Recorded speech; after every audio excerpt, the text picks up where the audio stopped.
আজ আমি সন্ধ্যাবেলার টিফিনে বানিয়ে ফেললাম চাউমিন। সেই রেসিপিটাই আমি আপনাদের সাথে শেয়ার করছি। তার জন্য আমি প্রথমে কেটে নিচ্ছি বাঁধাকপি।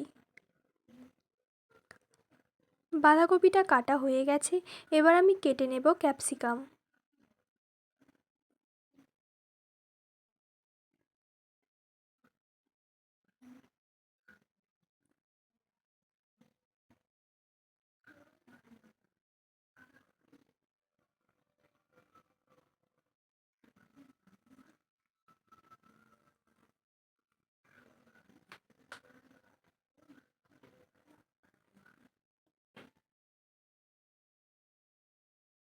ক্যাপসিকামটা আমি ছোট ছোট টুকরো করে কেটে নিচ্ছি।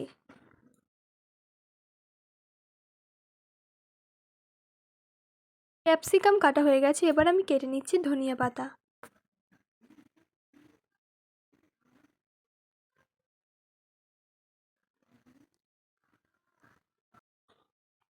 এবার আমি চাউমিনটা সিদ্ধ করার জন্য কড়াইতে দিয়ে দেব জল।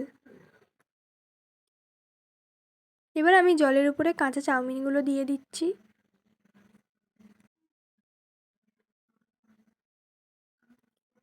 চাউমিনটা এবার কিছুক্ষণ ফুটিয়ে সিদ্ধ করে নেব।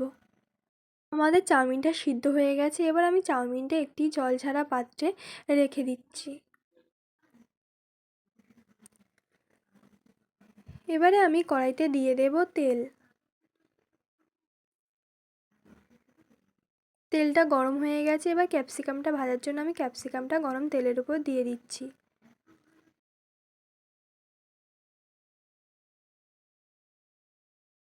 ক্যাপসিকামটা ভাজা হয়ে গেছে, এবার আমি ক্যাপসিকামটা তুলে নেব। এবার আমি ওই একই তেলে বাঁধাকপিটা দিয়ে বাঁধাকপিটা ভেজে নেব।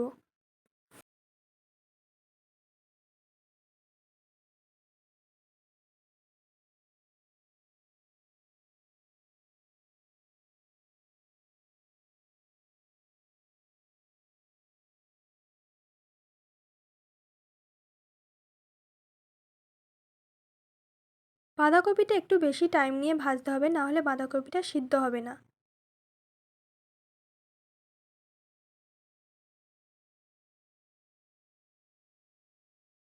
আমাদের বাঁধাকপিটা ভাজা হয়ে গেছে, এবার আমি বাঁধাকপিটা একটি পাত্রে তুলে নিচ্ছি। এবার আমি কড়াইতে দিয়ে দেব তেল। তেলটা গরম হয়ে গেছে, এবার আমি কড়াইতে দিয়ে দিচ্ছি পেঁয়াজ কুচি ও লঙ্কা কুচি। দিয়ে ওটা কিছুক্ষণ নাড়াচাড়া করে নেব।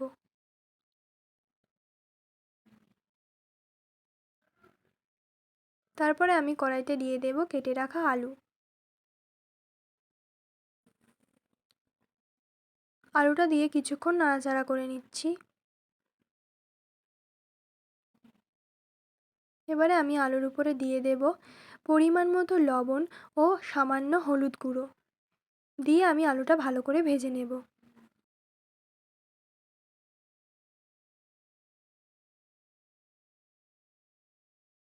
আলুটা ভাজা হয়ে গেছে, এবার আমি আলুর উপরে আগে থেকে যে ক্যাপসিকাম ও বাঁধাকপিটা ভেজে রেখেছিলাম ওটা দিয়ে দেব। দিয়ে আলুটার সাথে একটু নাড়াচাড়া করে নেব।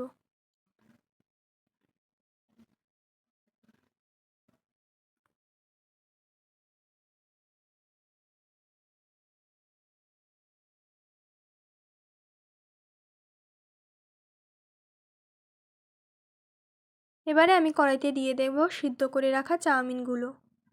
চাউমিনটা দিয়ে সবজিগুলোর সাথে ভালো করে ভেজে নেব।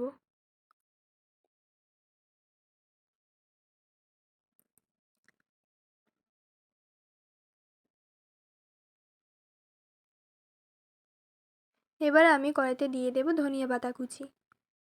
দিয়ে ওটা নাড়াচাড়া করে নেব।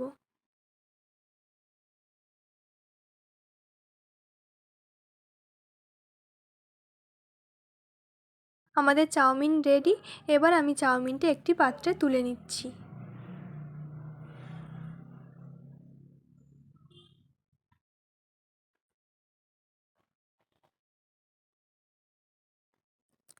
আপনাদের যদি এই রেসিপিটা ভালো লাগে তাহলে অবশ্যই কমেন্ট করে জানাবেন।